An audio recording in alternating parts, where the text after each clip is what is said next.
आज ना मुझे कार्मिक रिलेशंस होता है ना, उसके बारे में बात करने का मन कर रहा है। इसलिए वैसे तो सारे रिलेशनशिप्स जो होते हैं वो कार्मिक होते हैं, बट स्पेशली जो एक हस्बैंड वाइफ का आपका जो रोमांटिक रिलेशंस होता है उसके कार्मिक होने के चांसेस ज़्यादा है। वो सबसे ज़्यादा कार्मिक होता है। That is a better choice of words. अब बहुत सारे कंजंक्शंस होते हैं, इसलिए मैं कोई एक कंजंक्शन पे बात नहीं करूँगा, पर मुझे एक चीज़ बतानी है कि कार्मिक रिलेशन ठीक कैसे करता है। दो लोग जब साथ में आता है, स्टार्टिंग में तो अटैचमेंट होता है, तो आधे अंधे होते हैं कि हाँ मुझे तो इतना पसंद है, मुझे तो इतनी पसंद है। ओके, कुछ महीने जाते हैं, 6-8 महीने, और एक्सपेक्टेशंस बढ़ना स्टार्ट हो जाती है कि तुझे मेरे लिए ये करना है, तुझे मेरे लिए वो करना है। ओके, अगर एक्सपेक्टेशंस मीट हो रही है तो रिश्ता कोई हिसाब से चल लेता है, मैच नहीं हो रही है रिश्ता नहीं चलता। डिवोर्स, सेपरेशन, ब्रेकअप, कुछ भी नाम दे दो लोग अलग हो जाते हैं। और कई बार कुछ लोगों की ज़िंदगी में ये किस्से रिपीट होते रहते हैं, यही पैटर्न। जितनी बार रिलेशनशिप में जाएंगे सेम पैटर्न।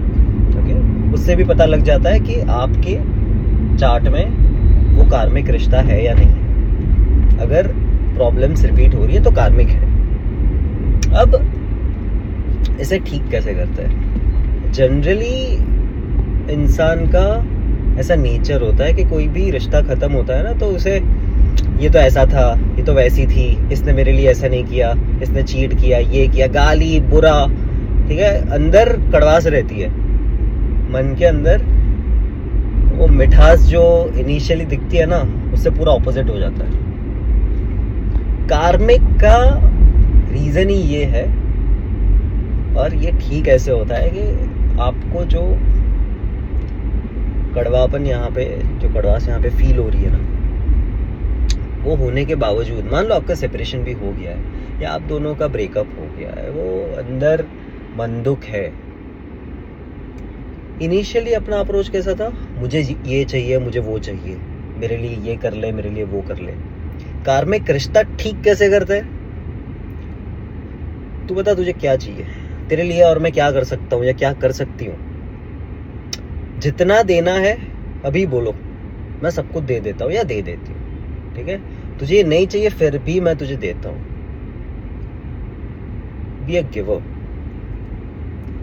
जनरली लोगों की टेंडेंसी होती है तब दे पाता है जब सामने से कुछ रिसीव हो रहा है, ट्रांजैक्शन। ओके, जब कोई ट्रांजैक्शन नहीं है, जब कोई रिसीव करने का कोई इच्छा भी नहीं है, ओके, कुछ सामने से मिल नहीं रहा है, तब आप दे के देखो। तभी तो कर्म टूटेगा। कर्म तोड़ना है ना, कर्म खत्म करना है ना। कुछ रिश्ते ऐसे होते हैं जो अपन पिछले जन्म से कैरी कर रहे हैं। अगर वो उतना भारी रिश्ता है पिछले जन्म से, जो इस जन्म में कोई और रूप लेके आपकी ज़िंदगी में आया है, वो आपको ख़त्म करना है। आपको क्या लगता है कि आप कोई पेपर पे साइन कर दोगे कि चलो ये आज से सेपरेशन हो गया, और रिश्ता I'm sorry.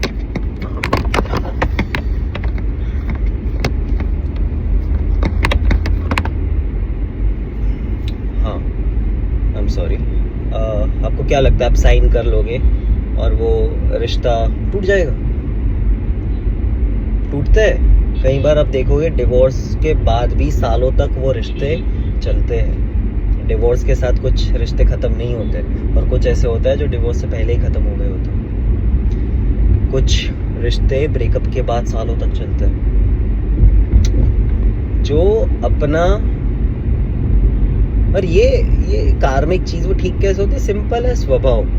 आप जहाँ पे मुझे ये चाहिए, मुझे वो चाहिए, मेरे लिए ये करना है, उससे नहीं मिलना है, ठीक है, तुझे इससे बात नहीं करनी है, या तू मुझे ये गिफ्ट नहीं देता या नहीं देती, what ever your expectation is, उससे जब आपका पूरा नेचर जब चेंज होता है, तभी आप वो इंसान बन पाते हो कि भाई क्या चाहिए वो मैं अभी देता हूँ या अभी देती हूँ। क्यों?